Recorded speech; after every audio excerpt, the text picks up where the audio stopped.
Good evening, everyone. Welcome to the June 2019 meeting of the Central Vermont Regional Planning Commission. This is our annual meeting, and it's wonderful to see so many people here this evening. We always start off with introductions, so we will do that as usual. I'm Julie Potter. I am from the town of East Montpelier, and this is my last evening as your chair. Bonnie Leninger, staff. Don Lahey, Wakefield. And John Braven. Don doesn't love me anymore. Mark Kraus, Middlesex. Hi, Grace Messinger, his guest. Jack Pauley, East Montpelier, alternate. Steve Lotspeech, Waterbury. Darren Terry, Moortown. Lee Catania, Orange. Bill Aaron, Worcester. Jana Shaddy, Berry City. Allison Duckworth, Warren. Jamie Stewart, Central Vermont Economic Development Corporation. Byron Atwood, Berrytown. Rich Turner, Williamstown. Peter Carby, Williamstown, right. Washington. Hey, we'll take you. You confused me. Michael Gray, Woodbury. Bob Warnick, Berlin. Jerry D'Amico, Roxbury. Alan Quackenbush, Duxbury. Nancy Chartrand, staff. Zachary Maya, staff. Laura Hill-Eubanks, Northfield. Welcome to everybody. A special welcome to Allison. This is your first meeting with us, and we are very glad to have you. And also to Zach Maya, who is our new assistant planner. And I know that staff is thrilled that he is on board. It's nice to be fully staffed out for a change. Do we have any adjustments to the agenda, Bonnie? Okay. And are there any public comments this evening? Hearing none, we will move on to our first item, and that is Jamie Stewart giving us an update on CVRPC. Jamie? Thank you. So it's been a few months since we've seen each other. We've had a number of activities occur during that time period. First and foremost was back in April. We held the 10th annual job fair. Again, we had the largest job fair in the state by far, which is kind of surprising when you look at Chittenden County and some of the areas, but just the way we've organized it and the team we put together to make it happen. It's a collaboration between Central Vermont Economic Development, Creative Workforce Solutions, which is folk rehab and those folks, and the folks at the Department of Labor. It's been a wonderful tag team effort that we've been able to put on. So what was different this year? With the current workforce pool, eligible unemployed people, we anticipated, we thought we would see some drop in unemployed people coming to the fair, and that was the case.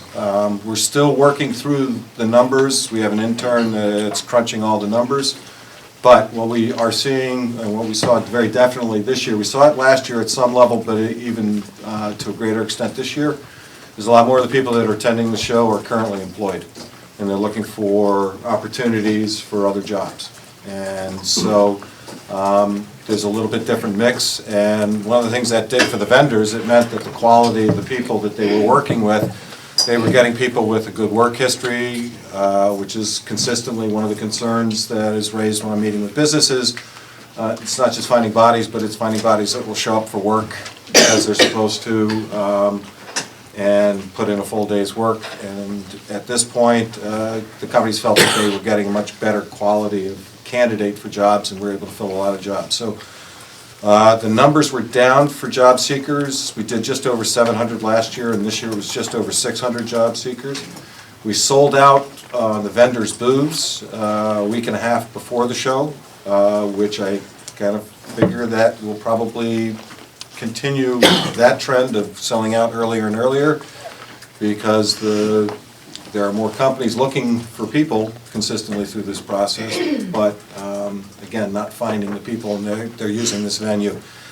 We charge them $125 for the booth and give them lunch for 2 people for that, some other pieces. Compare that to one ad in the newspaper. We are a huge bargain.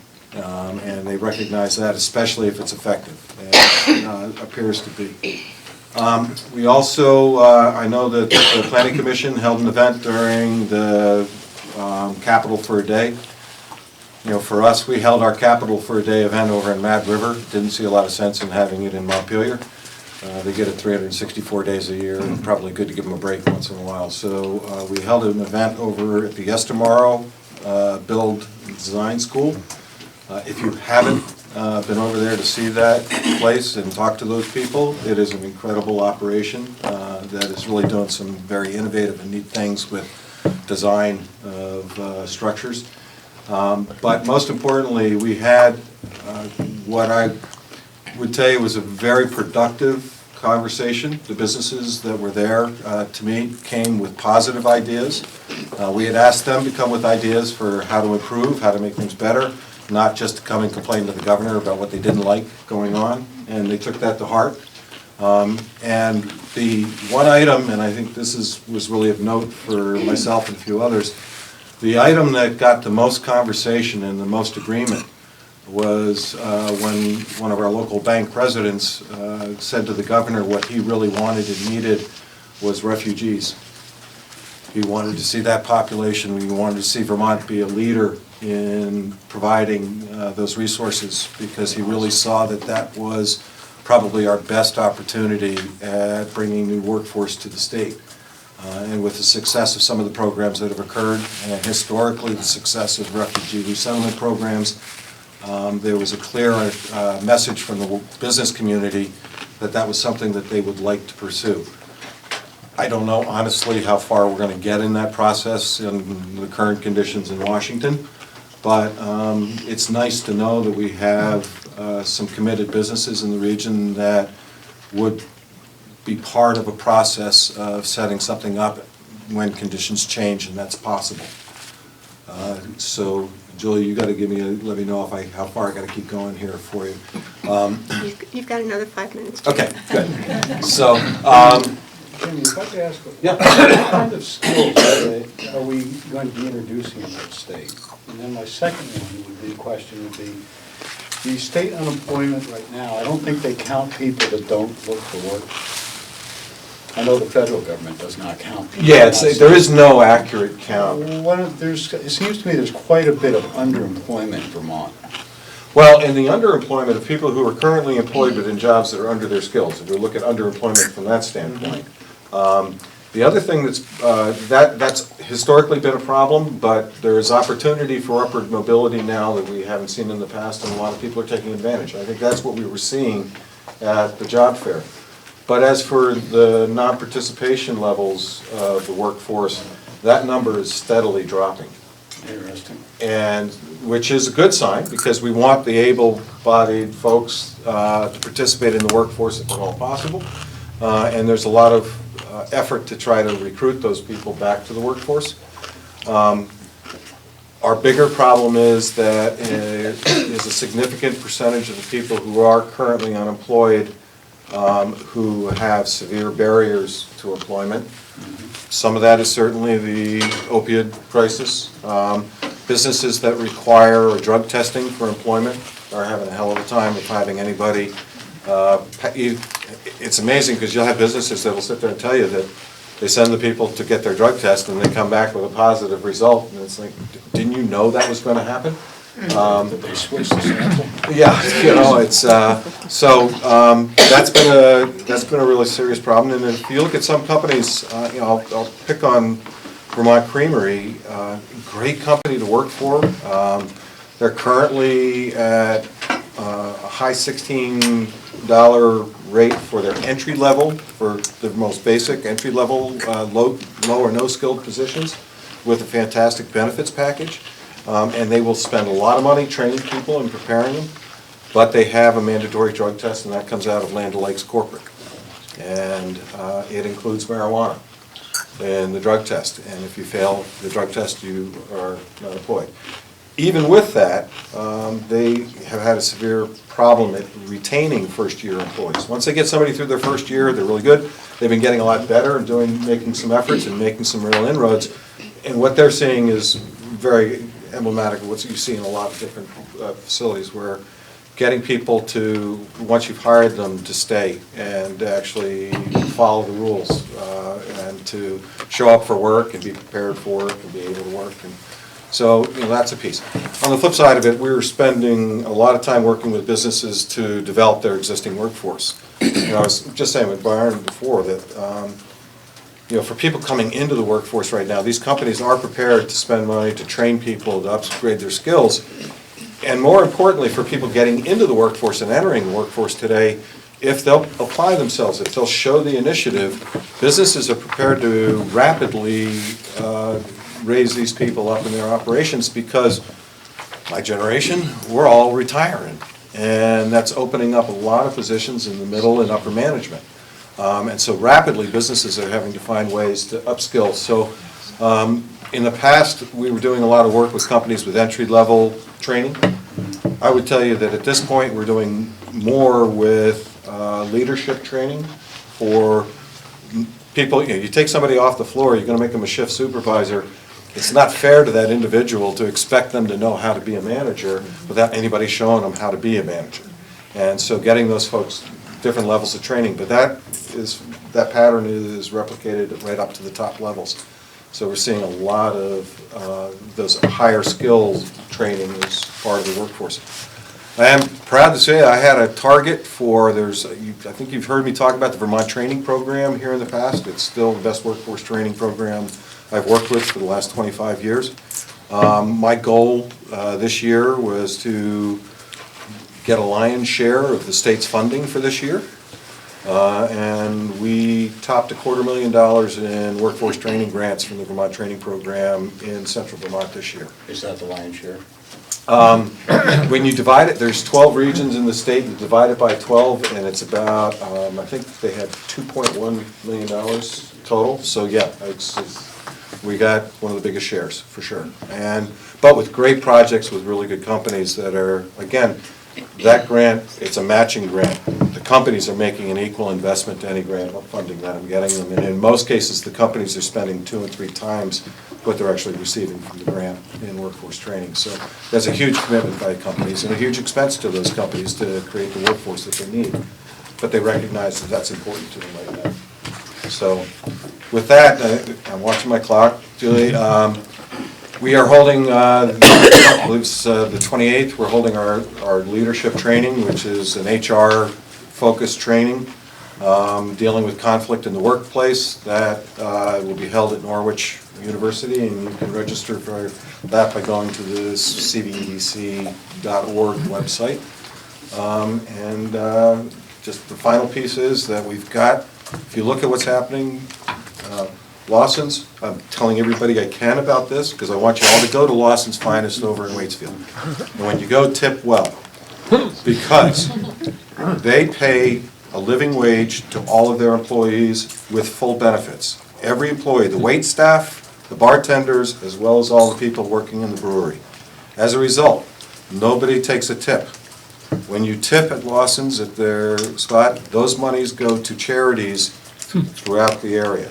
You know, they stayed really close to Bad River. They're branching out a little bit. In the first 6 months of them having this program in place, they gave away $200,000 to area groups. And many of these groups had no idea. Hannah's house, I was talking to Cindy Carr, who runs Hannah's house. She said they just showed up one day and handed her a check for $18,000 that she had no idea was coming.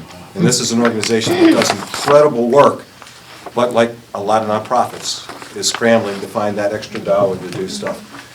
So just when we talk about corporations and how they act in their communities, you know, you've got Vermont Creamery. We've got some wonderful, wonderful businesses that are just doing incredible things.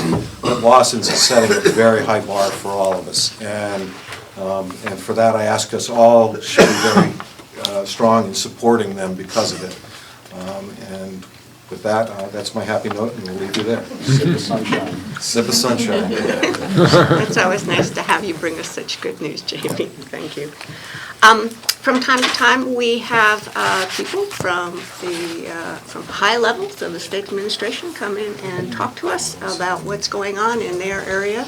And tonight, we are privileged to have Julie Moore. Julie is the Secretary of the Agency of Natural Resources, and my understanding is you're going to give us a update on some agency initiatives and what's going on with water quality, which is all timely and relevant to everything the RPC does. Yes. So I'd like to welcome you, and the floor is yours.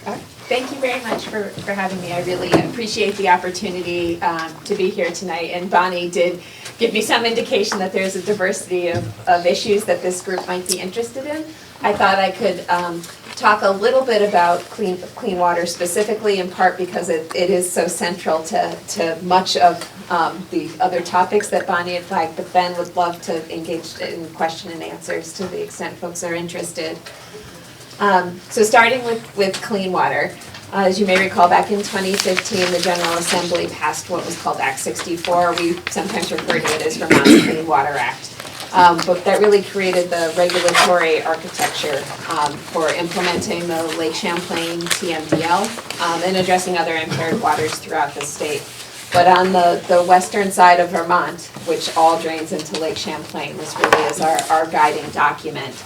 Act 64 included a variety of different regulatory programs, so management of stormwater runoff from state roads, local roads, as well as sites that have more than 3 acres of impervious surface. And we're in different places in each of those, standing up each of those programs and sets of requirements. Enhancing nutrient removal at wastewater treatment facilities, requiring agricultural enterprises to implement practices that address soil health, provide buffer zones, fence livestock out of streams, and improve nutrient management, and that our logging jobs are done with an eye towards water quality as well. So in addition to the pollutant reductions that those regulatory programs are intended to achieve, there's a portion of this work that's assumed to be accomplished through voluntary measures, things like natural resources restoration projects, so floodplain protection, riparian area plantings, wetland restoration. There may be some smaller stormwater retrofit projects, things that have been grandfathered historically, don't reach that 3 acre threshold, and projects that are above and beyond what is required on farms through the required agricultural practices. And overall, taken together, those voluntary projects have been anticipated to address about 1/3 of the overall phosphorus pollution reductions we need to achieve in Lake Champlain. Just so you have a sense of the magnitude of the work we need to do, it's 213 metric tons a year, which in some ways doesn't sound like that much, but that works out to be about 750,000 pounds of phosphorus that we need to ultimately reduce throughout the Vermont portion of the Champlain Basin to achieve our water quality goals. And on an annual basis or total? Well, yes. So that's the total reduction that has to be achieved in the annual load. So currently, there's about 600 metric tons a year of phosphorus that makes its way to Lake Champlain, and we need that number to be closer to 400. So in some practices, as you might imagine, are cumulative, or the benefits are sustained. Upgrading a wastewater treatment plant or implementing stormwater treatment will produce results year after year after year. Planting a cover crop on a cornfield will have a 1-year impact unless the landowner is committed to implementing that practice every year. So there's a little bit of an it depends, but ultimately we need our cumulative impact to be that 200 metric tons. And we think it's really important that there's a mix of voluntary and regulatory projects, because that is the most cost-effective way to approach this work.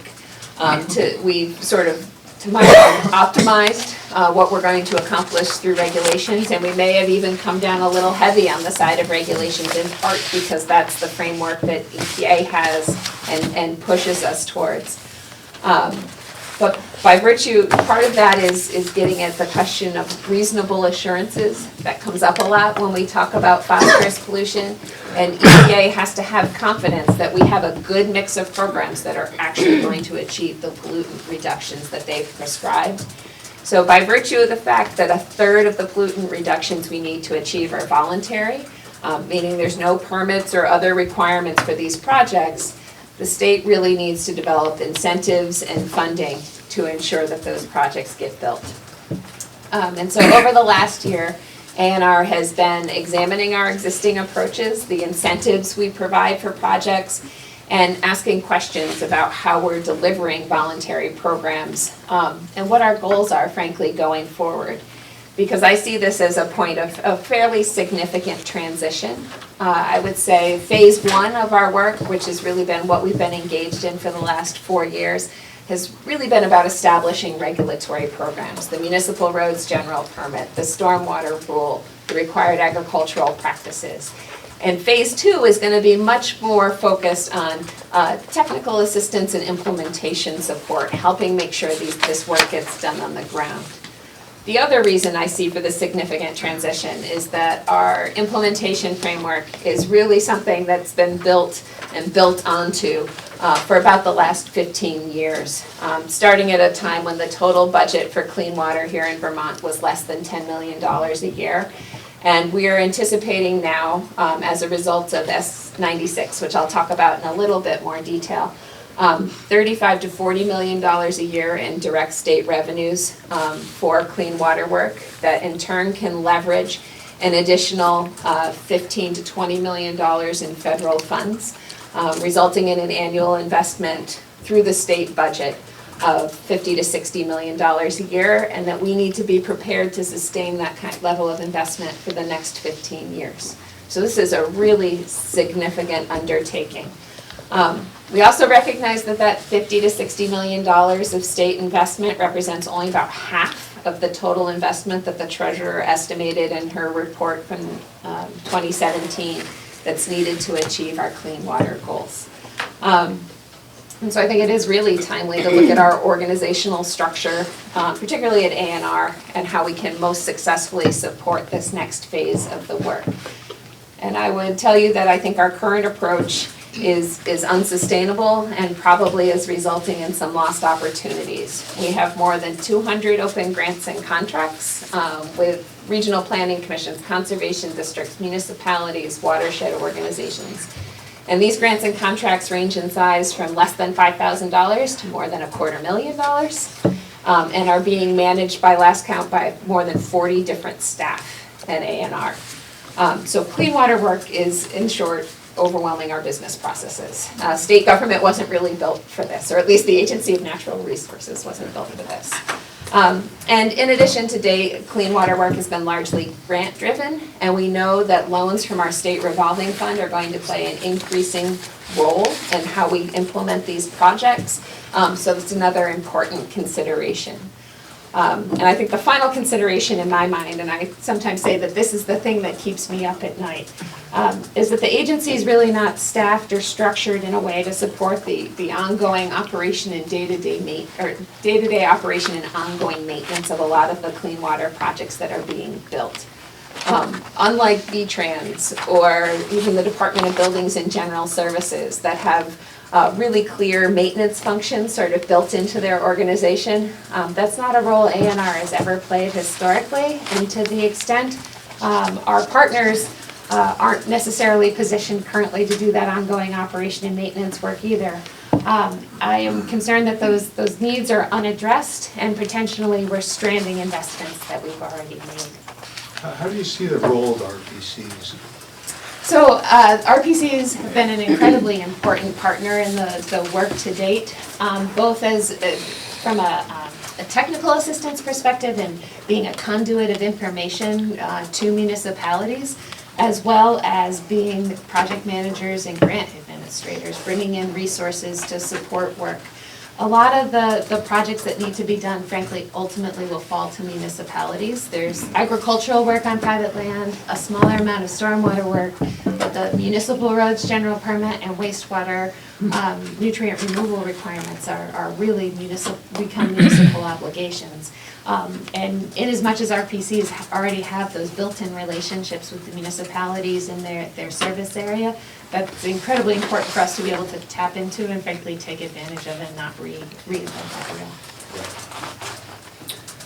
And please, anyone interrupt with questions at any time. We've been noticing the state taking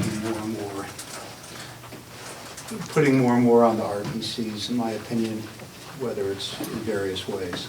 My intention and what we're engaged in here is to pay for that service. I don't disagree that there is more work and assistance that we need, more capacity.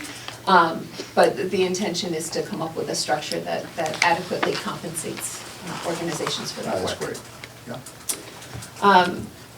So in kind of thinking about what that next phase looks like, I came up with what I see as the 5 key attributes, and then can talk about how I think S96 gets at those.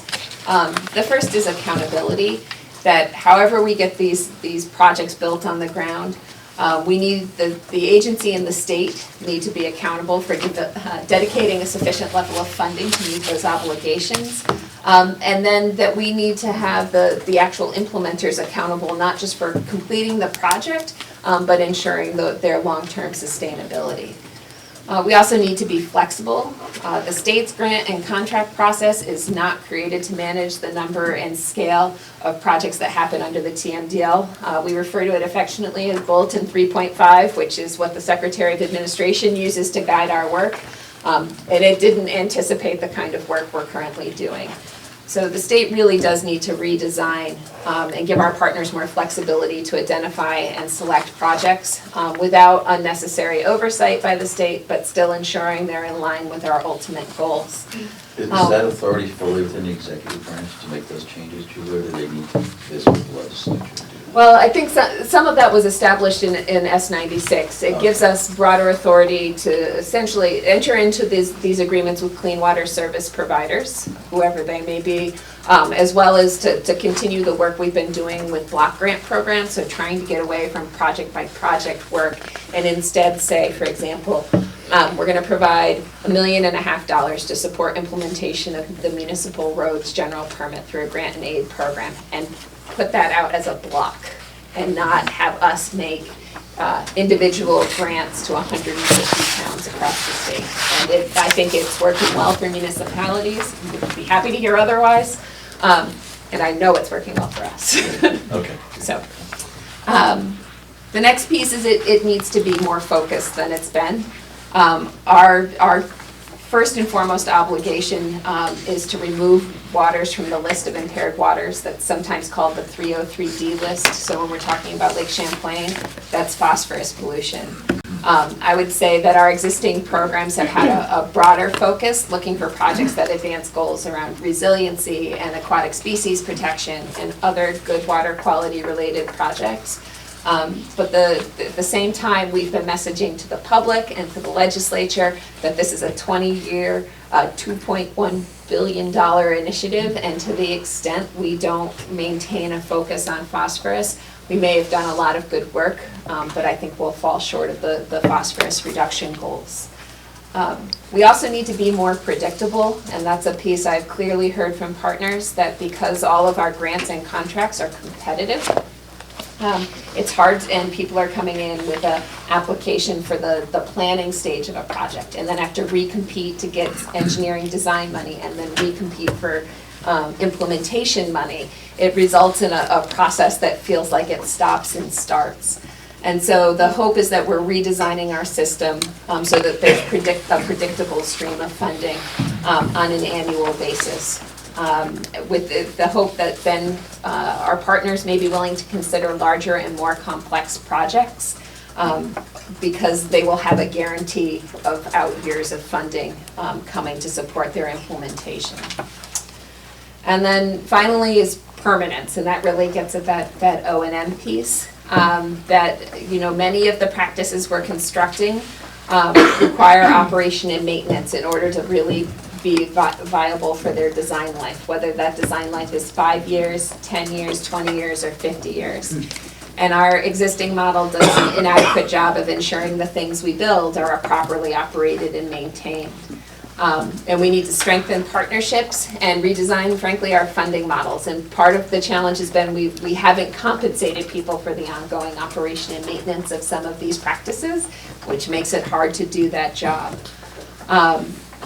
But we need to have not only the projects that we're building this year, but the projects that we built last year and 5 years ago continue to function in order to achieve our long-term water quality goals. So S96, which was passed by the legislature, and I am very confident the governor will be signing in short order. provides both additional long-term funding for clean water, sort of fulfilling the state's obligations, and then charges the agency with standing up regional clean water entities that are capable of prioritizing and implementing particularly these voluntary projects. The agency will continue to be the lead in the regulatory programs. There was a story actually on BPR this morning, a Pete Hirschfeld story about clean water service providers, and that's this work right here. We need to, as the agency, transition from managing individual projects to steering overall outcomes. And that's a big change for us. S96 provides, I would say, pretty clear direction and also 2 years for us to make this transition. And so during this time, the agency is going to be engaged in a collaborative and public process. The selection of clean water service providers will be done via an RFP, and the RFP will be written via a public process. But the idea being, we're looking for the agency to come to a place of managing broad-scale project implementation, but not the day-to-day. Overseeing these new clean water service providers, determining practice-specific performance standards, how much pollution reduction we believe a practice will achieve. So the clean water service providers have a basis for making decisions about investments, and then allocating funding based on the amount of phosphorus pollution reduction projects will achieve. We hope that this will empower our partners and contractors with the information and tools they need to successfully identify, implement, and track phosphorus reduction. We certainly don't have all the answers yet. This is a really significant shift, but staff have already begun to roll up their sleeves and start the hard work needed to ensure that we are able to make effective investments with these really significant resources that have been provided for this work.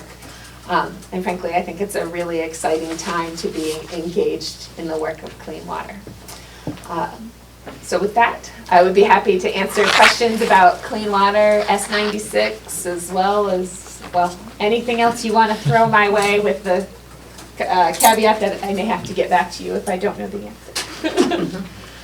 Anybody have any questions for Julie? Steve? I've got a question on results, and that is, what mechanisms does A&R have in place to follow these projects and figure out if they're effective or not? Is there, can you do that through monitoring, or are there other ways to do that? So monitoring tends to be the most expensive way to do that. That said, we need to have confidence that if we're going to model the impact a particular project is going to have, that's based on sound science and ideally data that was collected, if not in Vermont, at least in the Northeast, and sort of reflective of our climate. The Clean Water Initiative program staff is spending a lot of time right now compiling that data and information, and we're augmenting it with local monitoring studies to the extent they're necessary. So for example, we've spent a lot of time looking at reconnecting rivers to floodplains and implementing projects. Probably the most well-known one in this area is work done in Northfield along the Dog River. And there's work that's been done that particular floodplain project along Water Street flooded several times this spring. We've gone out and actually measured how much sediment was deposited, so had a survey of that site done, collected some soil samples that are now off being tested for phosphorus. But we know that over 300 cubic yards of material was deposited in that site this spring. And so being able to look at sort of the characteristics, the size of the watershed, the frequency of flooding, and having a handful of those sorts of fairly detailed technical studies done, we hope will allow us to make reasonable estimates of what other similar projects are likely to achieve. Ultimately, our success in all of this is defined through achieving the water quality standards in Lake Champlain. And we have had a long-term commitment coordinated through the Lake Champlain Basin Program with New York and Quebec to a very robust monitoring program at the mouths of the major tributaries to the lake, as well as at strategic points in the lake. We have more than 25 years of data now, and so have the ability to detect long-term trends, and that will ultimately be what EPA uses to judge whether or not we've completed the job. Lee? Have you given any thought to have activities that are allowed in floodplains shall we say, prohibited prior to known flooding going to happen.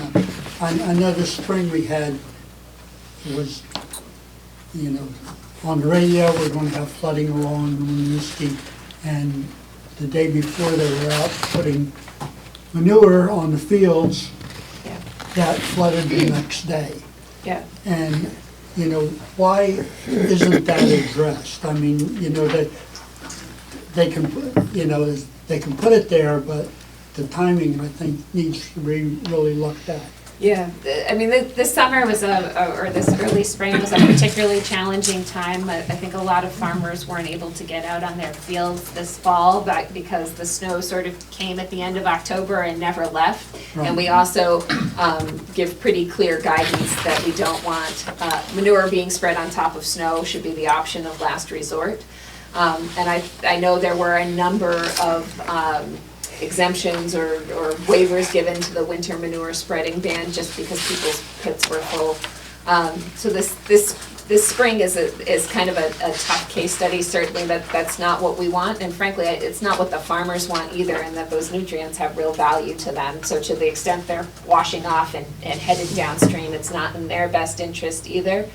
A former colleague and I used to talk about the value that there could be in having, for clean water, and having a meteorologist, right? Somebody who gave a clean water forecast. And in some ways it was a little bit tongue-in-cheek, but we, you know, VPR and the Eye on the Sky has in the morning the drying forecast for farmers that think about as they're potentially taking a hay cutting. Like how, you know, this would be a great day to apply manure forecast because we think it's gonna be dry for the next 4 days. And I haven't ever completely let go of that idea, and the idea, just trying to raise awareness that way. And I think you're right.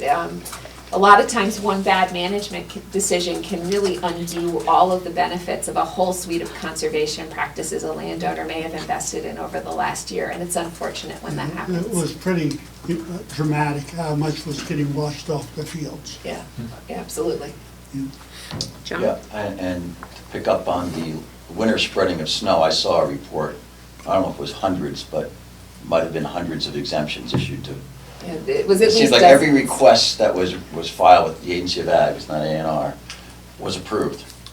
I would call it a rubber stamp, but it seems to me, I know same problem with sewage plant overflowing every time we have a significant rainfall, and I'm not talking the stuff we had recently, rainfalls of the past. Every time we have a big rainstorm, the sewage plants would flip the valve and out went raw sewage. Waterbury is like one example, Virgins is another example that come to mind. And it seems to me that like sewage plants should have excess capacity to handle these things, or kind of systems set up to avoid these overflow conditions. So should farmers be required to have, and maybe it requires state funding, to have excess capacity, and they shouldn't be using having that capacity there to put on more milkers, but rather that should be seen as excess reserves, so they don't have to rely on snow, because this is crazy. We're undermining. We have the towns, my town of Calais, spending a lot of money on all these phosphorus and sediment runoff reduction efforts, only to see the most potent stuff go right into the river. It's more an ag issue than an AR issue, but it seems like there needs to be some greater thought given that. Yeah, so when, just a couple of reactions to that, when the state or the U.S. Department of Agriculture is investing in a manure storage at a farm, it's required to have 180 days of storage. But that's bumping right up.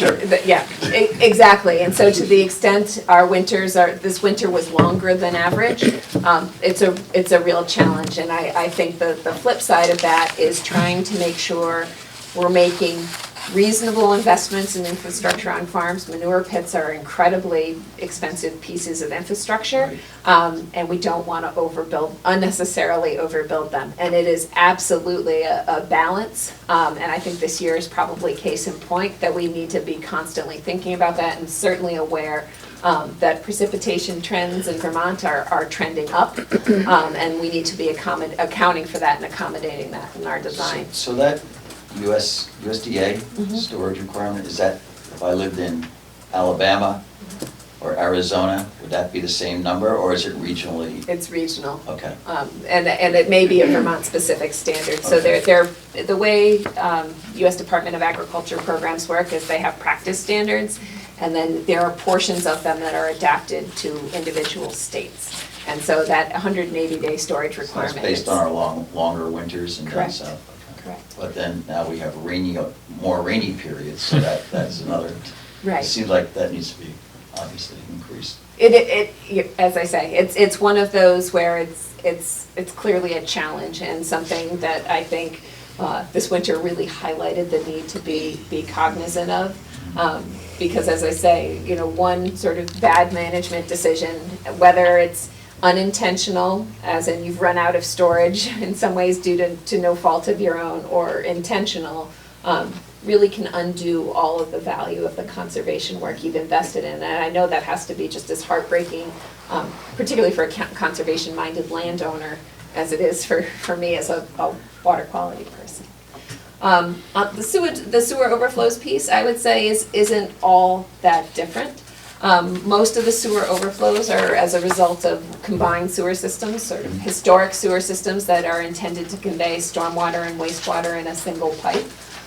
Generally, putting back on my engineer's hat, a combined sewer system is intended to take 3 to 5 times the dry weather flow that would normally be in that sewer to the wastewater treatment facility. And so, oftentimes up to a quarter or half an inch of rain, all that water is going to the wastewater plant and getting treated. And frankly, that's a really good thing, right? The stuff that comes off of roads, particularly in the early spring, is pretty gross. And running that through a wastewater treatment facility is a good thing for water quality. The challenge is that you get a more significant or a more intense rain, and you will have a sewer overflow. The sewer overflows aren't really that big a deal, frankly, from a nutrient perspective. I did a little math, and based on some EPA data, there's only about 8 pounds of phosphorus in 1 million gallons of sewer overflow. That said, they are a public health concern. Certainly the bacteria and viruses and other things that may be present in sewer overflows present real public health issues. And so there's other reasons that we're working to eliminate CSOs. But I think, again, we need to be thoughtful about how we do that. We don't want to trade a sewer overflow problem for a stormwater problem, because certainly the most straightforward solution in many communities would just be to build a separate storm sewer and have that water go straight to the river, and that may not ultimately be in the best interest. Isn't there one main viaduct that goes into the plant when it all comes together? I mean, so can't they have a gate valve ahead of that to divert stormwater? Well, no, Oh, no, that goes in the sewer line upstream, that's right. Yeah, right, so like the catch basins Yeah, along they're the street separate. here will Yeah, end up right. in the sanitary sewer. So, yeah, they're complicated and expensive. We have made really significant progress in eliminating the number of the combined sewer overflow points in the state. We've reduced them by more than half over the last 20 years. But the flip side is the ones that remain are the hardest ones. We took care of the easier ones. I think the program has told me the average cost to eliminate one has been about $2 million, because it generally involves installing another set of sewers. And so we've got an expensive last phase of that work in front of us. Any other questions for Julie? I'll ask one. Bram is not here tonight, so I'll ask his question. That he would like me to ask you, so. Sure. One of the things he notices, Bram is from Plainfield, and one of the things he notices is a conflict between different policies and practices. Yeah. So John talked a little bit about it with the ag overflows. Up in Plainfield, it's they receive the benefit of Cabot Creamery's wastewater spreading on fields, which that business needs to do because of limitations in the systems up there. Mm-hmm. How does the agency rectify those challenges? How do you go about making the decisions on trade-offs? That's a great question, and there aren't simple answers to it. The Cabot wastewater, or Cabot cheese process water is a good example. Another one might be places where we're requiring, either through the municipal roads general permit, or in the case of some Chittenden County municipalities, stormwater retrofits, and yet have wetlands concerns and river corridor concerns. And part of what I have asked staff to do is think about what's permittable, right? And that we're holding all of our projects to sort of the robust regulatory framework that we've stood up as an agency. And that we don't want to, we need to trust in that regulatory framework. So to the extent somebody is looking to implement a project that would trigger a permit but would be allowable under our rules, it should be allowed to move forward. And I know that's not always been the case, particularly with some of the floodplain concerns and wetland concerns, where folks may have proposed water quality projects and been told, no, we can't do that right now because it might impact a wetland or a river corridor. So trying to get to a better point of balance.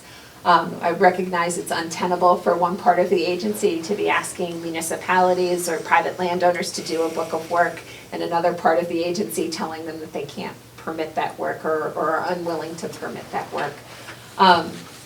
And so really, part of that is relying on the robustness of our regulatory programs and trusting that they will achieve the outcomes that we're looking for, and to the extent they don't, changing our regulatory programs, but not holding different projects to different standards. And I think the same is true of the indirect discharge permit that applies to Cabot's wash water, that goes through a really rigorous analysis, and I know that there are local concerns, everything from odors to chemicals. We've put in place significant additional monitoring requirements in the most recent permit. And are actively tracking the results that Cabot is producing from those wells. And our commitment is to stay on top of that work and ensure we're not having an adverse environmental impact. We know that some landowners really like that processed water, both for the nutrients it affords their crops, and frankly, I think at times the water it affords their crops. It's sort of free irrigation, so to speak, in an increasingly variable climate. But there are no perfect answers. I mean, I think my understanding is Cabot would have put in a wastewater treatment facility, but for the fact that the Winooski River there is simply too small to accept it. And so trying to balance having a processor like that in proximity to where the milk is being produced, the greenhouse gas and carbon footprint associated with having a producer in proximity to milk, and then trying to balance the waste on the other end. There's a lot of multiple objectives that we're looking to achieve. Ron? Yeah, we talk about the, sort of trying to anticipate excess capacity, and this shows up in just about everything we talk about, water and electricity and all that. If you're building too much, let's say you again build a wastewater plant that's going to take X amount of gallons, and we'll say, well, let's make it, we won't use it above that. We only use up to 1.1, and then all of a sudden you get a series of storms where you're going to not only exceed that, but and this is where your weather comes in, if you use that capacity now, maybe next week you're going to be stuck with having to dump this stuff. And then, like you did, as people say, oh, well, they dump some of this stuff let's say you dump some of this stuff in anticipation. And you say, well, you dumped the stuff ahead of time, and you didn't keep it. But then if you you kept it, you may not be able to handle the next. So this is also a thing of trying to educate the public that you can't. Things happen. You do the best you can with anticipation. Every once in a while, I remember some hydrology and everything, there'll always be a bigger rain than you expect sooner or later if you wait long enough. Right.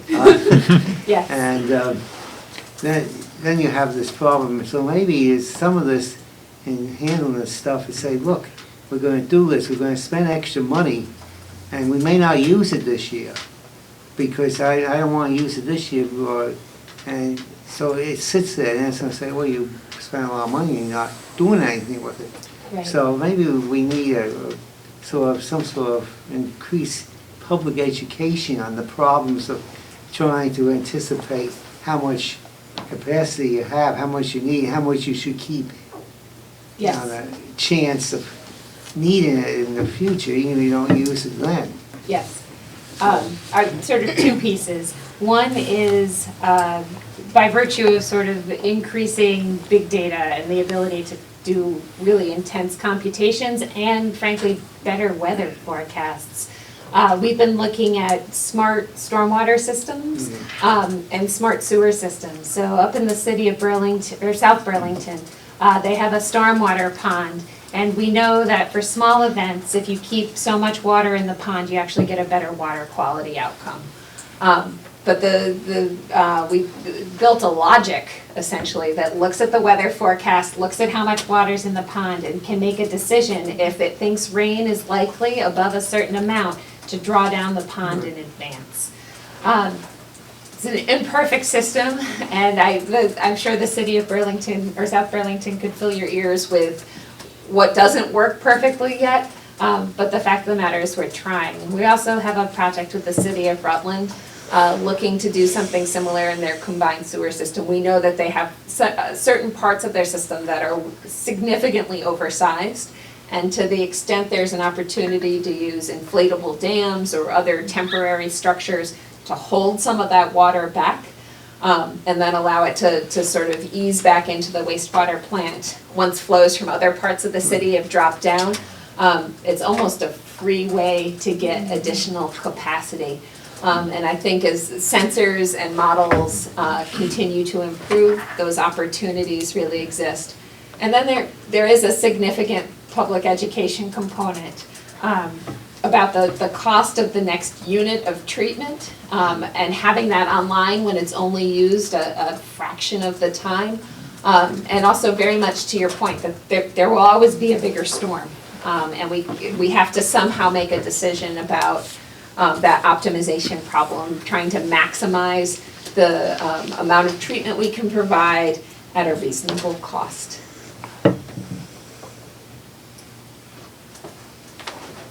Peter. Yeah, many of the problems that you've outlined, again, and I know you said you almost dismissed it but not, but go back to meteorology. Between you, the Department of Agriculture, that they would be as interested in it as you, especially for agricultural runoff. I think that, personally, I would think it'd be something that should be investigated anyways, whether it's contracted with like a Roger Hill or with St. Johnsbury, Lindenville type of thing, or with the U.S. Weather Service out of Burlington. I mean, as a contract or something, but providing something rather than saying, okay, the next storm that's coming in, we're going to get it Wednesday, right, or whatever, is going to be a butte. So, putting out the thing, at least, I mean, we can't micromanage it, but we can at least turn around and see major events that are coming. If there's a major coastal storm coming up from the Carolinas, it may go out to sea. If it does not, we got a problem. So, I think that would be something that should be investigated. Thank you. Bernie? Can we shift to river corridors? Sure. So the agency put forth models that communities started adopting 3 to 5 years. 2014 was the pilot. There were pilots. One of those pilots was in our region. Yep. That community is still waiting for the agency to adopt those maps, and it's actually causing local permitting challenges because an individual comes in and there's a conflict between local zoning and the river corridor bylaw, which was drafted with the agency, and Act 250 and how the agency proceeds. How does the agency manage, how is the agency planning to help reduce those conflicts? And when might we see those river corridor maps updated on a state level? Is the answer. I did put that question to our river management section, and so just by way of context, over the last 3 years, the agency's been working to bring about 2,200 miles of Phase 2 stream geomorphic assessments into our statewide layer. We released this updated layer broadly for public comment back in January. And it remains posted in its draft form in the Flood Ready Atlas. And I realize that doesn't deal with that sort of hitch between communities that have sort of created an explicit reference to our actual map products. But it can be viewed in conjunction through the Flood Ready Atlas with the 2015 river corridors, which are what's still on the books, so to speak. We have done some targeted outreach to those towns that have bylaw language that automatically adopts the statewide river corridor basis, and gave them a 60-day review period. And this was really sort of in reflection, or to reflect what we heard from them that they might need to consider that through their local planning and select board processes. But this did push back the official posting of the next generation layer to the ANR Natural Resources Atlas. At this time, and this is as of this week, the program tells me that they anticipate publishing the updated maps in late July. And to the extent any of you are aware of places where we did not update the map to incorporate the best available information, please either let me know or let Gretchen Alexander know, who's the river management or river scientist for this part of the state. So soon, and we know it's an imperfect process, but are trying to balance folks' desire to have time to look at and contemplate our updated maps and make any necessary changes before we publish the final version. The difference there is the difference between referring to the ANR Atlas in a plan, in a town plan, which is part of it, and adopting something into bylaws. And once the town adopts it into bylaws, the map is the map. Yes.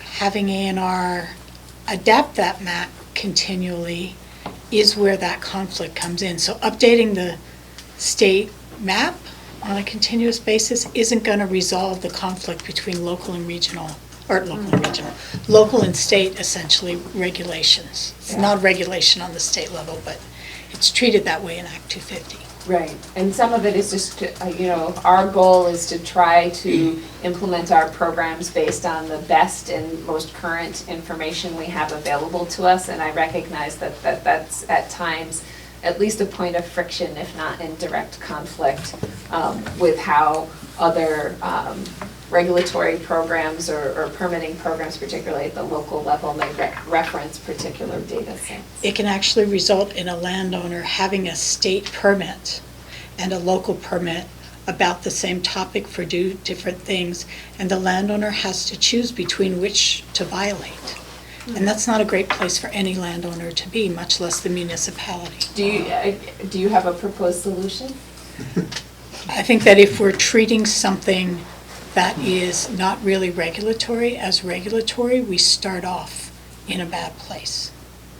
So either we have to allow bylaws at a state level to be more adaptive and to change, which would be an interesting discussion locally and at a statewide level, or we have to freeze in time and do periodic updates where this would have to be a statewide municipal conversation with the LCT, RPCs, municipalities, and others. How do we make bylaws be able to be adaptive so that they automatically update without the town having to go through a new adoption process? This is a particularly active area of science within the agency right now, and we are very much continuing to learn as we go and implement. And I think the program has certainly convinced me that we are better served by trying to provide folks with the most current and best science that we have available to us. But it does result in those sorts of conflicts where other portions of the regulatory framework, whether it's at the state or local level, aren't as dynamic as the work that we're doing. And honestly, it's frozen river corridors in our region because of the municipality's experience with it. Others are less likely to explore it because they don't want to put themselves in the same situation. But they would explore it if we could find a solution to that. And we would be happy to participate in helping find that solution. Bonnie will chair the committee. I think Bruce will chair the committee. So, okay, thank you. Yeah. We're not the only region. We just happen to be the first. Thank you for being our test case statewide. I think I just wanted to follow up on what Bonnie said, because I don't think river corridors are not the only program where we sometimes have challenges either at a regional level or at the municipal level in terms of trying to do the right thing, trying to implement the policies that the state is looking for, that A&R is looking for, but having challenges because as the programs develop at A&R and as they're being rolled out, there isn't necessarily enough in-house, A&R in-house expertise on how municipal programs actually work.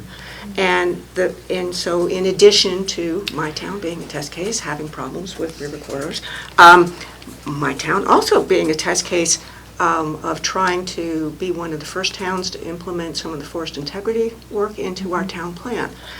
And being struck by the fact that it didn't seem to have much awareness on the part of A&R staff that there's a really long lead time in developing town plans. And we needed the guidance long before we actually had to take our plan out to public hearing.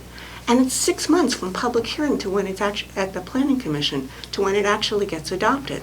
So there's deadlines to put things in place, but no guidance to actually understand what it is we're supposed to be doing. And it was a real challenge. And I will say, RPC staff stepped up.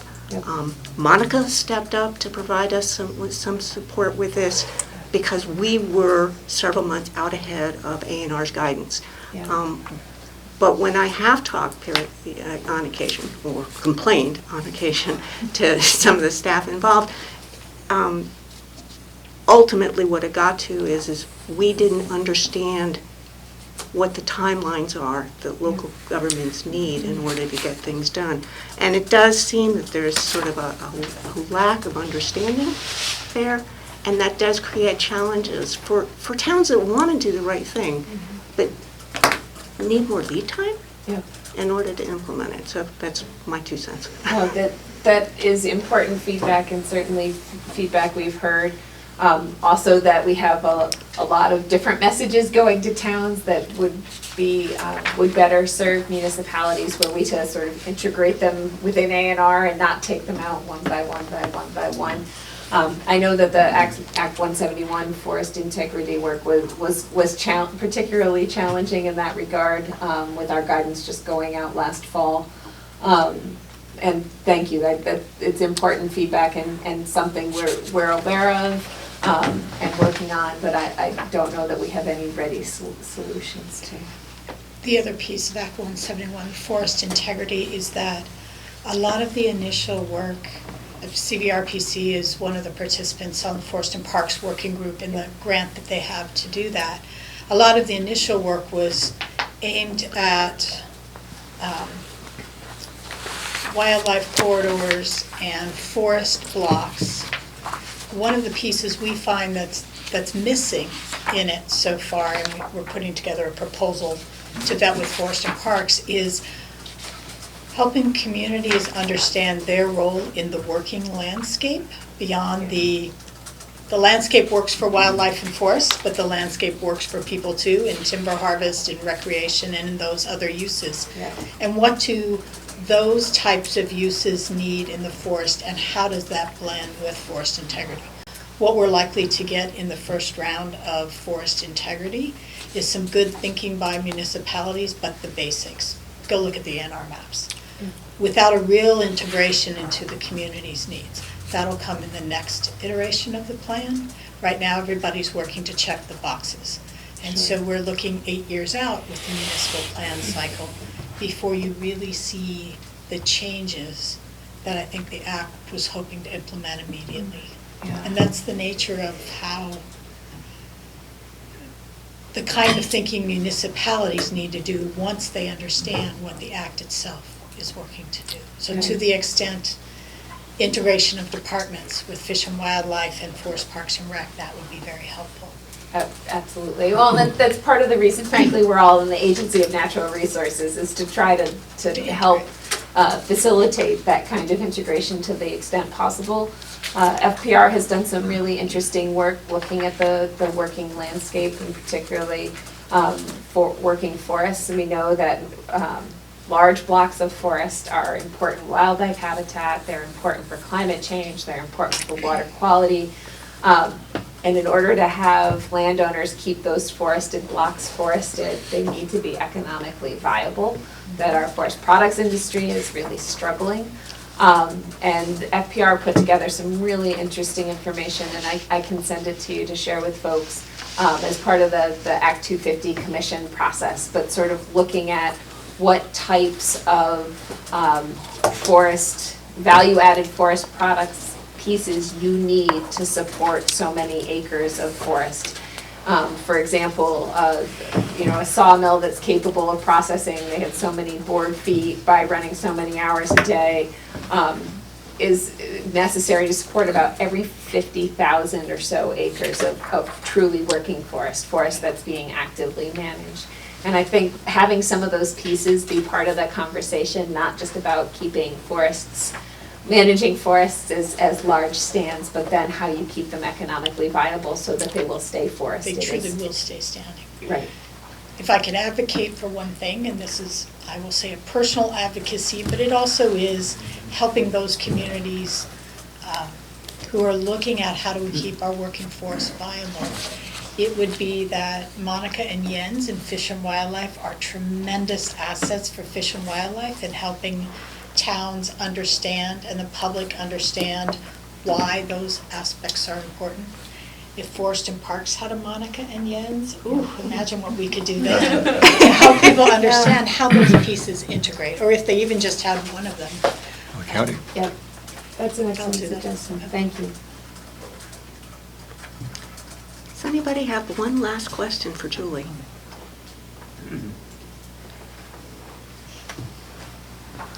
I'll just bid you good luck in developing an RFP via a public process, which Yep. I'm imagining probably differently than you are.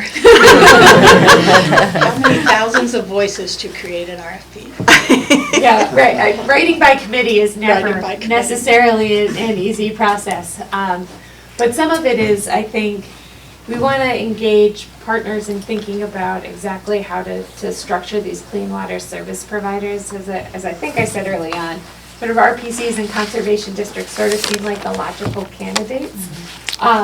But I don't want to necessarily prejudge the outcome. At one point, the legislature was leaning towards prejudging the outcome, and certainly, I think, got an earful that was not the way. I think the answer would differ throughout the state. Correct.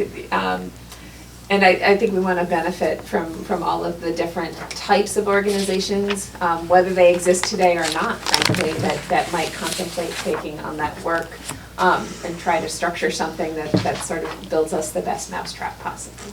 Well, we appreciate the agency thinking differently about how to make clean water happen. It really is going to take all of us. Yes, absolutely.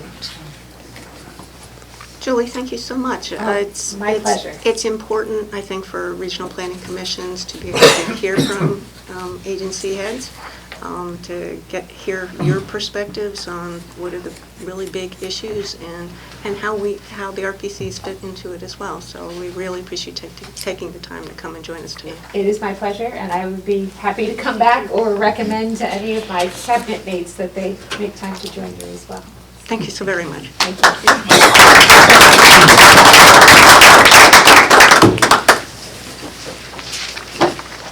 So next up on the agenda, we have some RPC business that is carrying over from last month.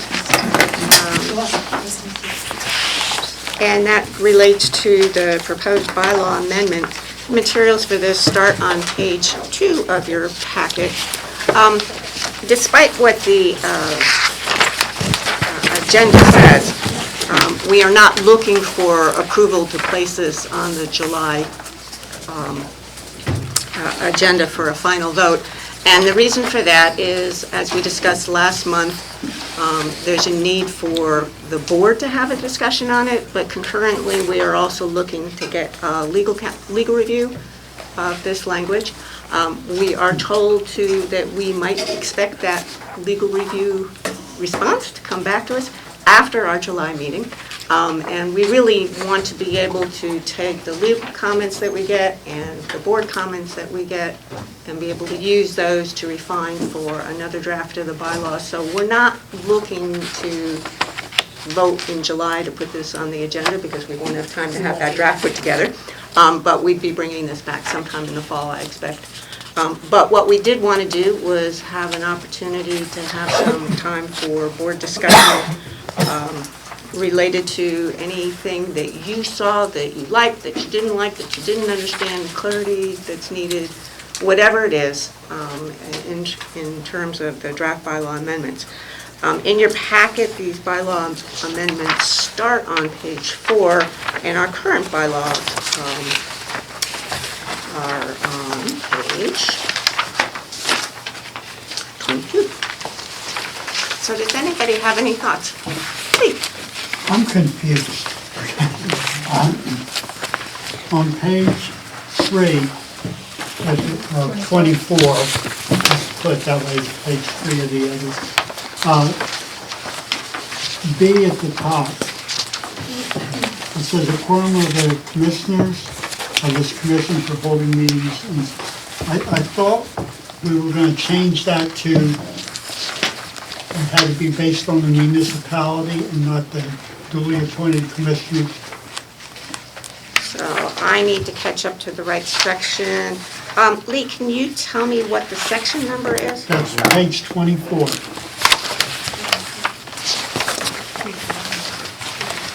Maybe 3.4, Yeah, voting and 3.4. quorums, number B. This is the existing. Current. This is current. Oh, you went to the current. So That's the that's the current, yeah, so, Let's go. and I find told you it. I was confused. well, Let's find it in the new. Okay. not sure where it is in the Might be a proposed. different number now. Okay, voting, here we go.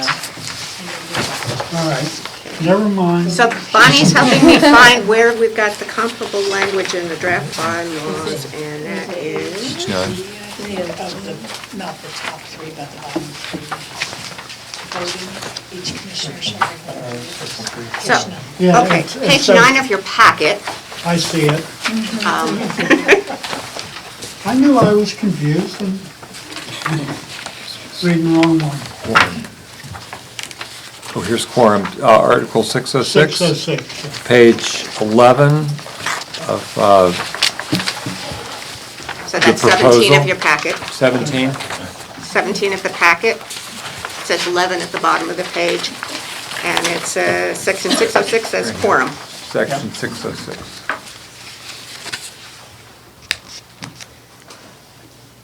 Based on seats. Yeah, so what we had determined is that it's a statutory issue in terms of how you determine quorum, and it had to be I was just seats. reading the wrong page. Okay. I'm glad could you finish explaining that about the seats? So the RPC has how many? 23 municipalities. 23 municipalities. That means we have 23 seats, commission seats.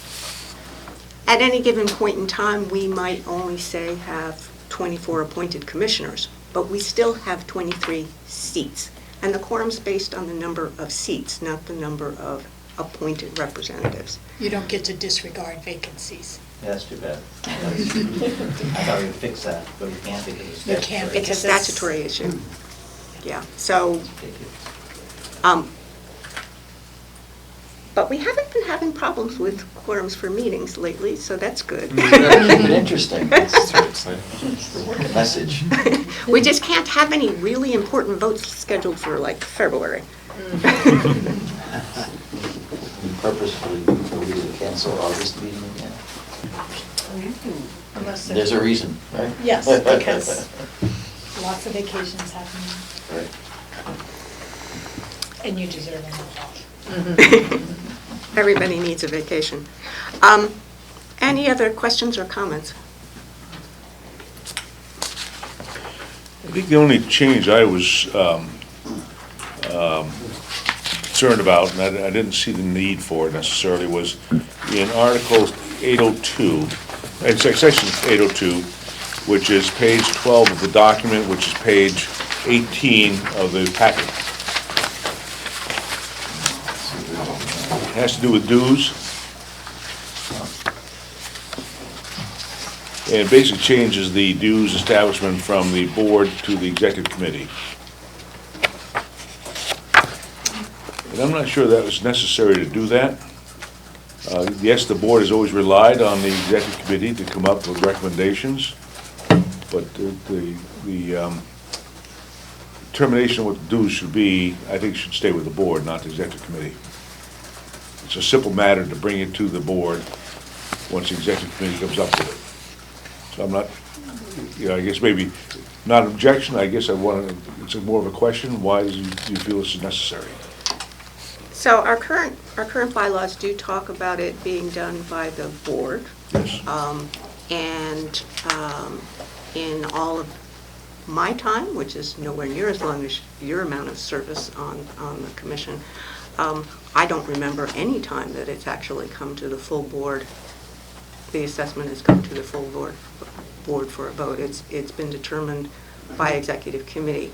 So the change was done based on practice, not necessarily on any kind of a policy basis, but just based on practice.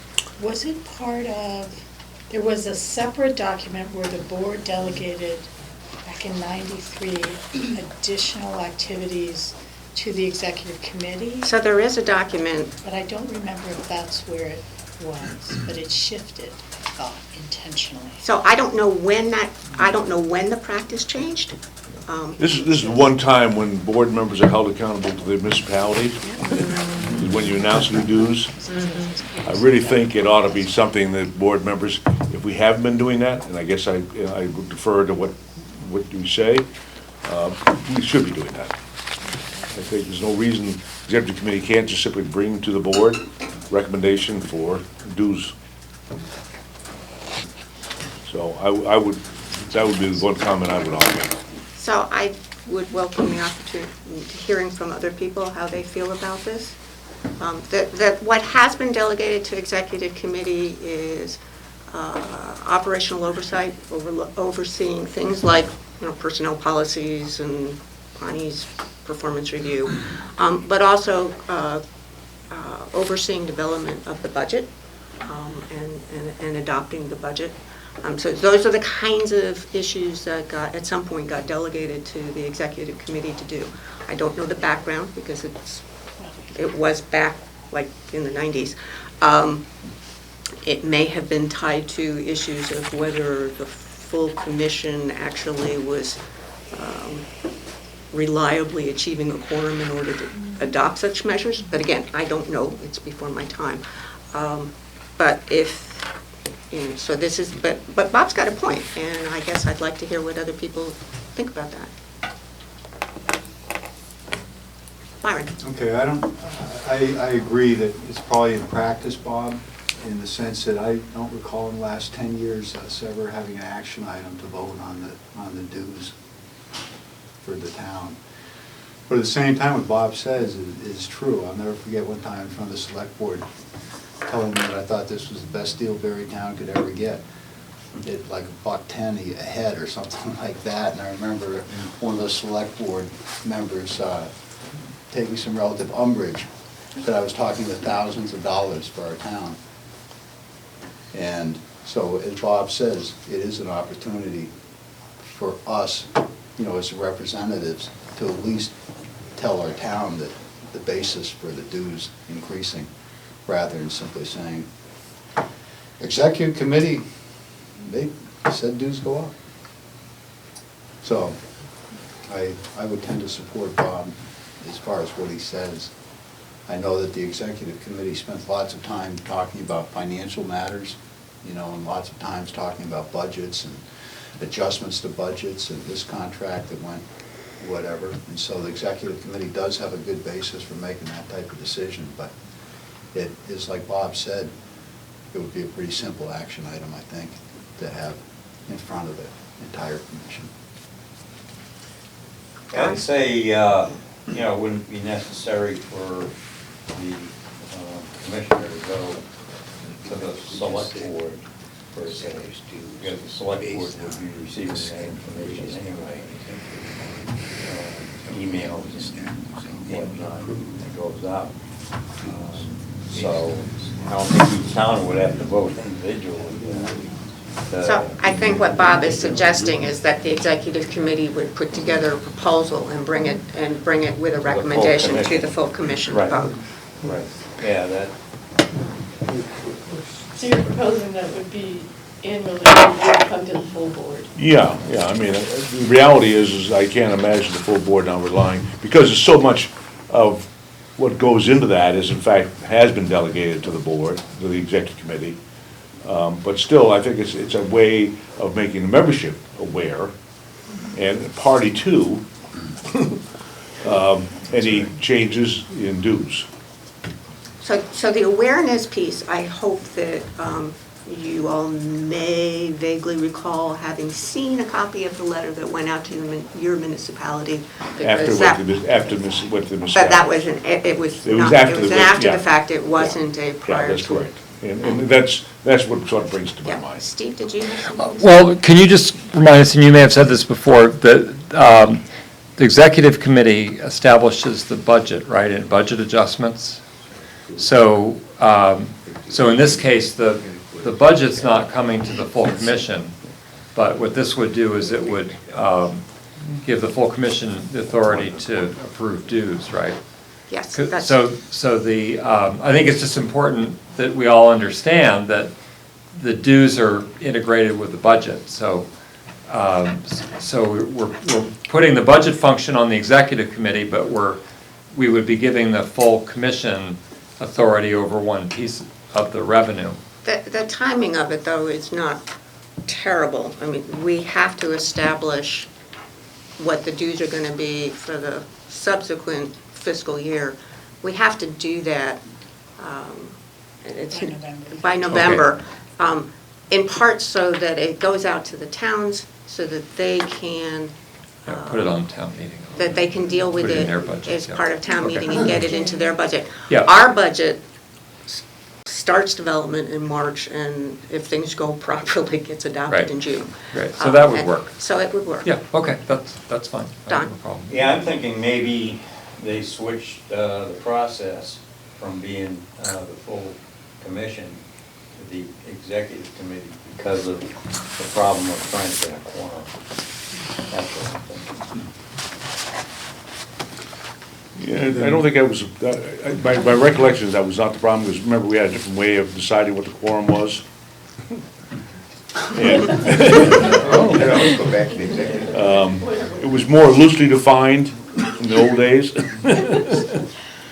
Whatever So- reason, it was done. Yeah. But it's a good point about Byron.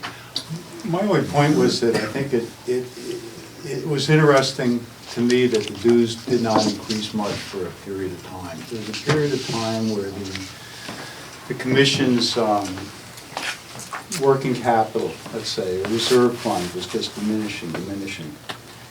And it was, things were run back differently back then, as both Bob and Don have noted. And what I'm getting at is I think it would have been interesting if the whole commission had been able to talk about it. I don't ever recall having those discussions in the commission meeting. But I think it would have been good, and I think it would have been healthy, and I think that it might have been, the commissioners might have said, no, look at our, our reserve fund disappearing. And I think it might have been a healthy thing for the commissioners to have been involved in that process. Probably. And I like the way things have been, any of us who've been around here for more than, let's say, 4 years or so, know that, we're really a real commission now. And that's a real credit, to Bonnie. It's a real credit to a lot of people that have been working on this. It's a credit to you, Julie, for the job you've done. I'm just saying that we're now in a different position, and I think that the information we get is much more in-depth, much more thorough, much more timely, and the whole entire operation is much more transparent. And so I just think it's an important part of what we can do as commissioners. For example, if anyone doesn't know this, in terms of being able to build up our reserve account, the only monies we can use are from town dues. That's what we can save. So if we want to get to the point where we can have, let's say, operate for half a year in the absence in lieu of any funding, that's what's going to save us, is those monies. So for the commissioners to be able to have a say in that, I think, is an important aspect of being in the commission. Don't get me wrong, I agree with you, Byron, but I really don't want to bog the commission down, because we know how much time it takes, those of us who serve the executive committee, how much time it takes to basically work through development of the budget. It's predicated on a lot of unknowns. We don't know that a contract will come through. We don't know about staffing. Yet we do the best we can. I think we've done a good job over the years. Nonetheless, I think the dues aspect is one that goes back to our communities. The communities don't care about anything else. They care about the services they get, and they care about their dues. And so it's one of those things, I think it's perfunctory, but I think it ought to be run by the commission to approve that which has been recommended by the executive committee. Okay. Is that a motion, Bob? Well, in terms of where we are, I hear this, I'm not hearing anybody dispute this. I think it's eminently workable. It can be done, and I think the points you make are relevant, and I've made a note. Does anybody object to that? So I'm agreeing with you, but I'm just a little concerned that the dues or the budget needs to be approved by November. No, it's the dues need to be approved by November. Okay, so if there's not a quorum in November, then we start getting behind the 8 ball? If there isn't a quorum, If it winds up being the executive committee is still empowered to act in the board's stead, but this Okay. allows you to bring it to the board. Okay, that works. Right? That works for me. And frankly, we know what the dues recommendation would be before then. We don't have to wait till the last month. Yeah. We know what they are in July, Yeah. so, right? Well, No, actually, the dues that are, so the number we send to the towns in November is for our budget the following July 1. So we send a number to towns and say, we're requesting this much. The towns incorporate it into their budget for the subsequent year town. So I'm going to use years. November of 2018 goes to town vote in March of 19 and becomes part of our budget in July of 19. So it's almost a year's lead Yeah, time. so- We're making a guess. Yeah. So you really, it's not being developed based on current budget, it's being developed on history and so. And really- And trends. A trend, and so we have a sense of that long before November. Yeah. Because it isn't developed, based on a final approved budget. And it's an important part of our budget. It leverages all that other money. Yeah. But the actual number and change, I think Byron pointed out one year, we were asking for a 3% or a 5% increase. And that felt pretty tremendous at an executive committee level. And then they looked at the number and it was, for the organization, $3,000.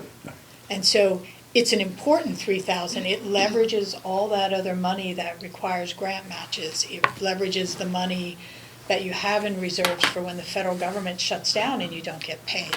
It's for times of emergency when the server breaks down and you have a $10,000 piece of equipment with contracted services to install it. That's what your reserve fund does for the organization.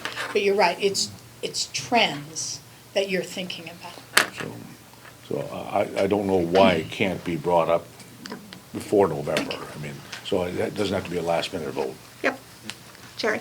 What would the process be? You have a draft You mean for the bylaws? for the bylaws. If Okay. you were to change this So, based on a consensus, I mean, I've heard it would go to executive committee? Bob's point.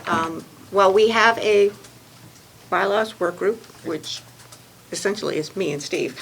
Going beyond us. And Don't Rich, worry. if you'd like to be back on again. We started with Rich, and then he went away, and now he's back.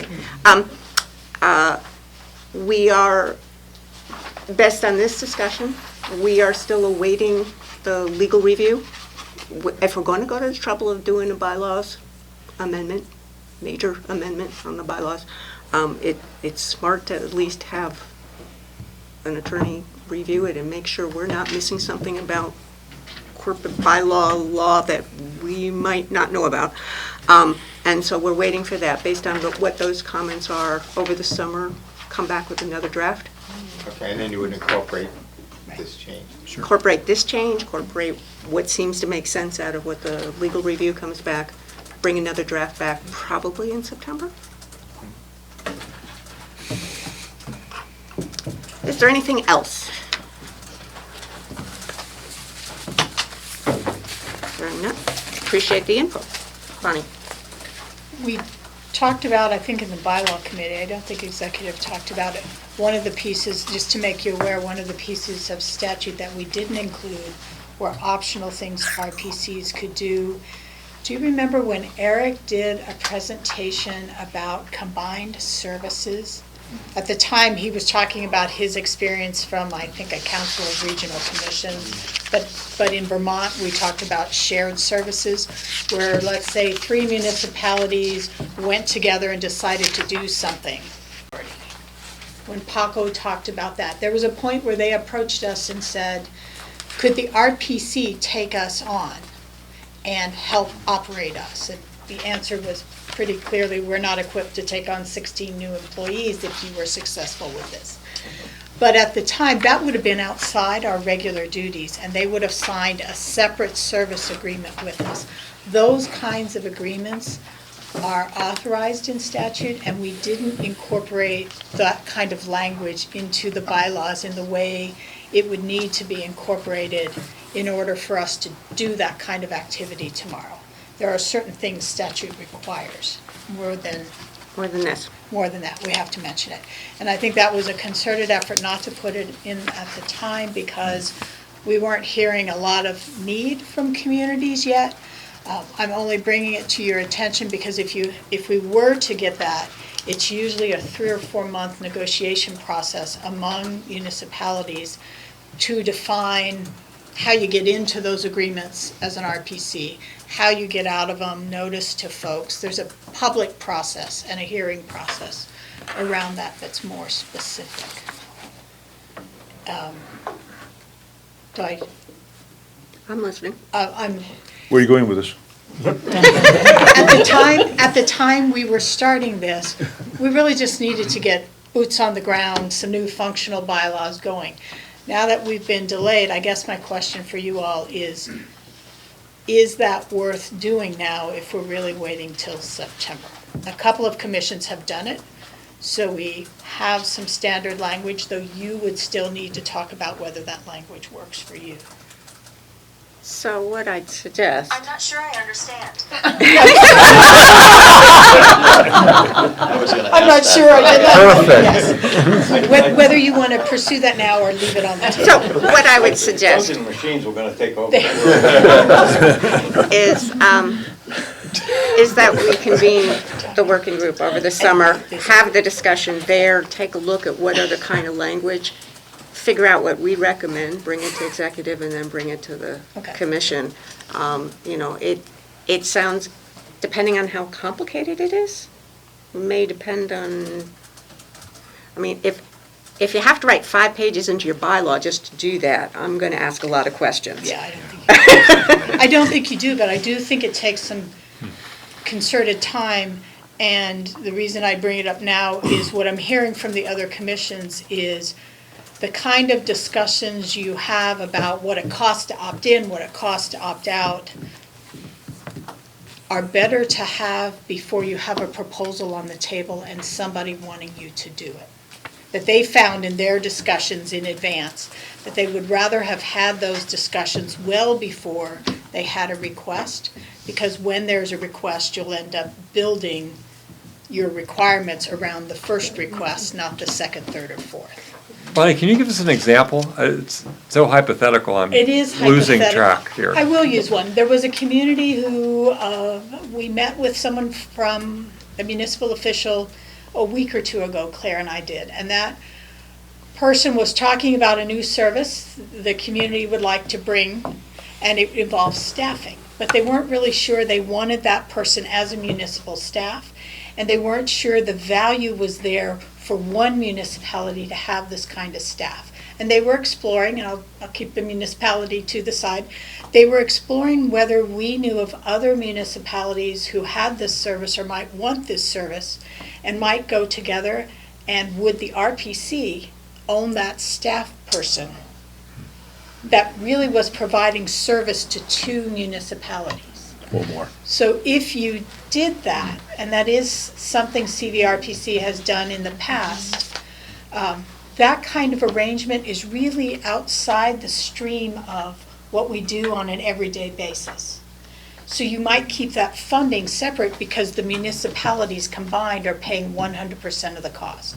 We're not leveraging this grant or that grant or a base, because this is a municipal, not employee, but focused specifically at work in the municipality.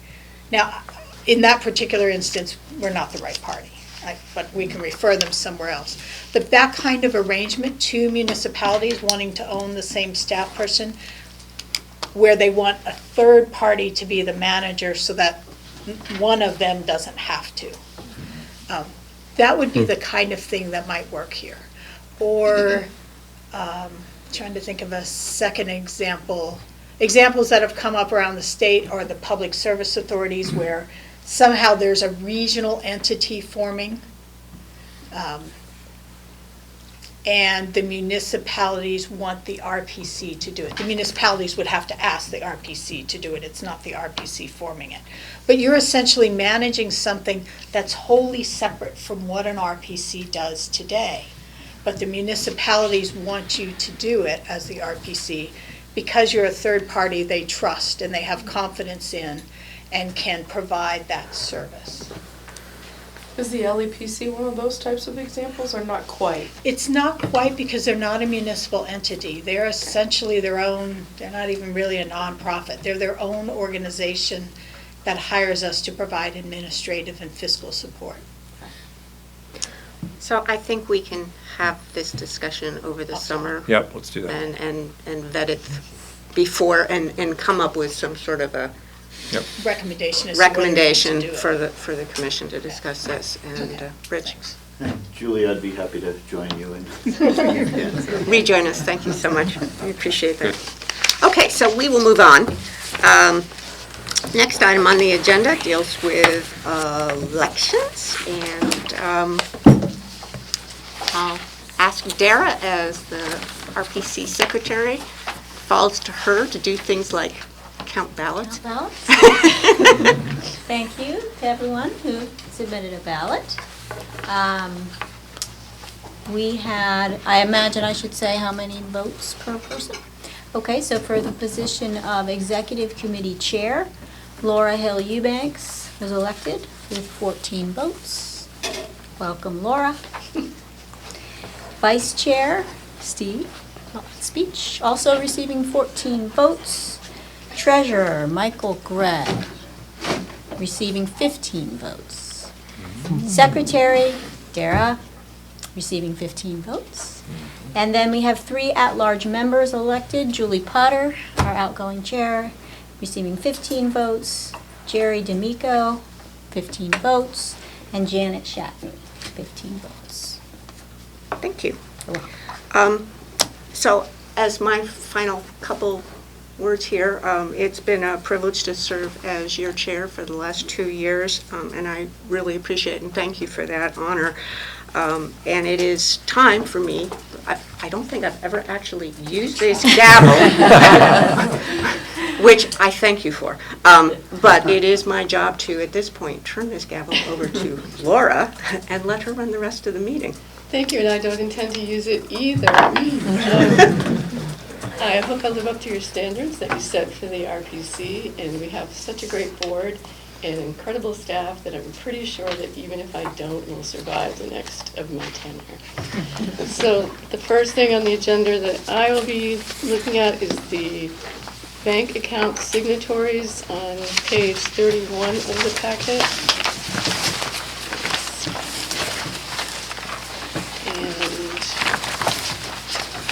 It looks like because we have new officers, we have to update the bank signatories for our accounts at Northfield Savings, People's United, and Community National Bank. And the signatories will be myself, the chair, Michael, the treasurer, and the executive director, Bonnie. Are there any questions or comments? Are you looking for a motion to that effect? Yes. I move to approve the signatories as outlined. Second? So you have a motion by Alan and a second by Peter. Yes. Any discussion? All those in favor say aye. Aye. All those opposed? All those abstaining? The motion carries. Or may I? Yes? Nancy, did you have a chance to check on the line of credit? Did you see that email from me? Okay, you might have already left. We may be bringing one more by. Okay. Are we okay? Yep. Okay. Thank you. So the next on the agenda was on page 32 of the packet, but actually it's the handout that we got at the beginning of the meeting. Looks like this. The one in the packet is a little bit incorrect, so this one updates it. These are the appointments for the fiscal year 20, and I think I'll just read them out, so you won't have to actually read this because it's a little bit confusing. The nominations for the committees that have been proposed are project review for 3-year terms is Peter Carby and Lee Catania. For town plan review, 1-year terms are Lee Catania, Ron Krauth, Bill Arand, Jan Olson, and Joyce Manchester. For Brownfields Advisory, a 2-year term is Michael Gray for the alternate seat. On the Clean Water Advisory, also a 2-year term. Commissioners for nomination are Amy Hornglass, to be reappointed to the committee. She's already on that committee. And Rich Turner is proposed as taking the alternate seat on that committee. And I was not completely sure, but I think we're also appointing the municipal representatives to that committee. So that would be Larry Becker of Middlesex and Stewart Clark of Worcester. And then at the very bottom, What was that? you have one more yellow. One more? Municipal representative. At the bottom, you have a Oh, third. sorry. Where's that? Joyce Manchester? Oh, okay, I didn't see that one. And Joyce Manchester of Nortown is, I guess, private company? Interested stakeholder. Okay, okay. So those are the proposed nominees. There can be nominations from the floor if anyone has any to add. If not, someone could propose the nomination of the entire slate. If you'd rather do it committee by committee, that's fine too. Entertain a motion? I make a motion to approve the entire slate. Byron moved. second it. Okay, Byron moved to approve the entire slate for the committee nominations, and Don has seconded. Any further discussion or comment? All those in favor say aye. Aye. All those opposed, nay. All those abstaining. The candidates for the committees have been nominated and elected. Let's see. Lastly, nope. Oh, we have another one. Oh, do we have to do, okay. Sorry. Last page is commission appointments for outside agencies, I guess you would call them. Do you want? What are we doing with the Association of Planning and Development? Typically, that's the chair. I sent you an email, but you may not have seen it yet. Did not. It can be anyone, but typically it's been the chair. Okay. All right. That's fine if someone wants to do that. You have 5 minutes. I move that we remove TBT and appoint Laura. Thank you. Good idea. Okay. I'll second that. All right, so motion by Peter and second by Janet to, I guess, appoint me as the representative to Vermont Association of Planning and Development Agencies. Any further comments? All those in favor say aye. Aye. All those opposed, nay. All abstaining. So I guess I am appointed to, as the representative to. Look at you. Thank you. All right, next up is Vermont Economic Progress Council. It looks like normally Bonnie is our representative. And I guess I'll be looking for a motion to continue keeping Bonnie as representative. So for those who don't know, VEPS, the Vermont Economic Progress Council, when economic development projects come in for funding, VEPSI reviews it and grants funding or not. We're not actually a member of the board, but when a project comes up in our region, both the Economic Development Organization, Jamie's group, and the RPC comes to the meeting for that project and can speak on behalf of, share their support or lack of support, their concerns, their hurrahs for that project. And so we have to have an authorized designee to speak on behalf of the commission. We have not, I've been to one meeting in my 4 years. We need to get some economic activity moving in our region. Well, I'll move to reappoint Bonnie in that capacity. Do we have a second? I'll second it. Okay, so Janet moves to appoint Bonnie to the Vermont Economic Progress Council and Steve seconds. Any further discussion? All in favor, please say aye. Aye. All opposed? All abstaining. Motion to appoint Bonnie is approved. Let's see, Green Mountain Transit is up next. And it looks like Bonnie and Dan Currier is the alternate. Bonnie would be the representative and Dan Currier would be the alternate. And I guess we can just move forward with the motion on that, if that's okay. So moved. Second? Okay, so Steve moves to appoint Bonnie and Dan to Green Mountain Transit, and, sorry, who was the Bob. second? Bob is the second. All those in favor say aye. Aye. All those opposed, all abstaining, the motion passes. Last, I think, is the Mad River Valley Planning District, and we're looking at nominating Bonnie as a representative, Clear Rock, and Dan Currier, staff, as the alternates. I'll make that motion. Okay. Dara has made a motion, and Janet has seconded to appoint Bonnie, Claire, and Dan to the Mad River Valley Planning District. All those in favor? Footnote on the right says. So last year, when you appointed, you said, do we really need to appoint this? Can't the executive director just do that? I can just do that, but the committee description actually says you do it. Okay. So we just filled in names for you there. Typically, it was Eric before me. It's typically a more senior planner. But right now, with Claire being the only senior planner, she can't go to every meeting. So I fulfill that role, and she and Dan fill in when I have a conflict. So that's what that meant. I didn't cut that off. Thank you. Well, that's good information. Thank you. Did we have a motion? You did. We did. Dara and Janet. Dara and Janet, we did, okay, thank you.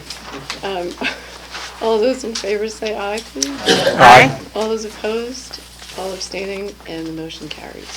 Congratulations. I think that's it on that. Next up are the minutes for approval on page 36 of the packet.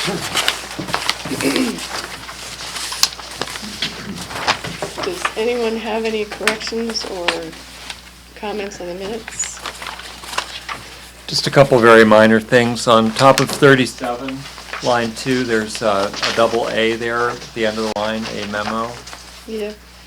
And then on the following page, top of 38, the first paragraph, second to last line, I think it needs to say that the town plan approval proceed instead of proceed, just needs a D there, so just minor things.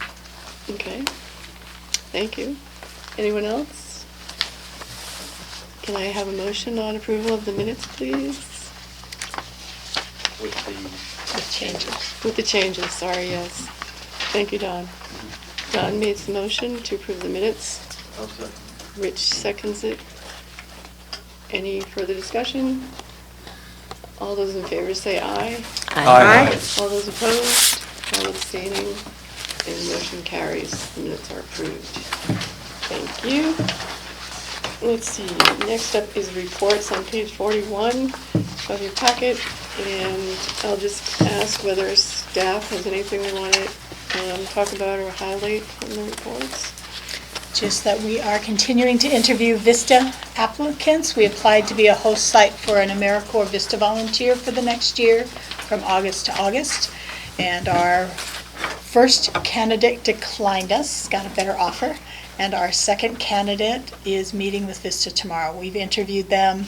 We've said yes. Now VISTA needs to say yes, and the individual needs to accept. It's a pretty tough environment out there. They have 35 potential hosts. Last year, they only filled 19 of the positions. The work,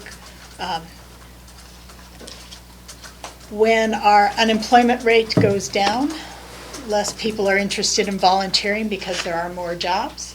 And when the unemployment rate goes up, more people are interested in service. But our current candidate, his degree is in something like theoretical mathematics. And is on his local planning commission and is a firefighter. So it would be an interesting, he's got the skills from what we can see. It's just an interesting match. What would be the project? He would do a variety of things. He'll be working on some research projects for us about how municipalities are approaching the child care goal, actions communities are taking in housing, and we're trying to build some resource things communities can use when they tackle these sections of their municipal plans. He would be doing some cell phone pinging out in the world to find out what your actual cell phone coverage is in towns beyond what the state has done. He'll be supporting regional energy roundtables for municipal energy committees and working with Dan on transportation and the transition in the Barre-Montpelier area from fixed route service to fixed route with standalone paratransit service. So for folks who can't walk to the bus site, right now the bus goes off route and gets them. That means on occasion the 10-minute ride from Barre to Montpelier takes the bus 75 minutes. Standalone service will provide a car that carries that person from their house to their medical appointment and back so that the bus can stay online.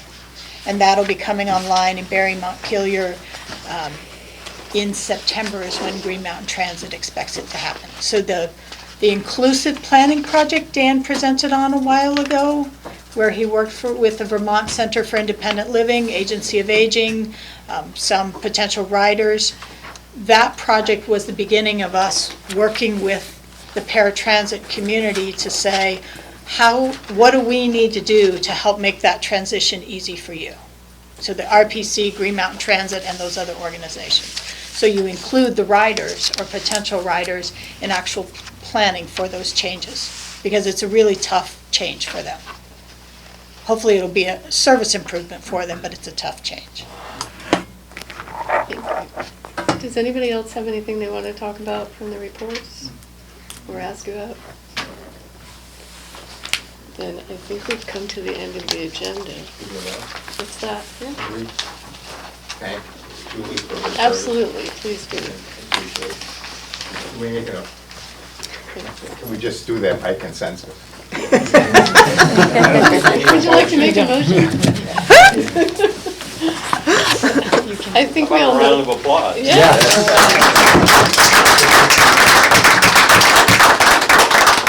Thank you for a very well done job. Thank you, it's been my pleasure. And with that, I think we can have a motion to adjourn. So moved. I'll second that. All in favor, say aye. Aye. Opposed? Abstained?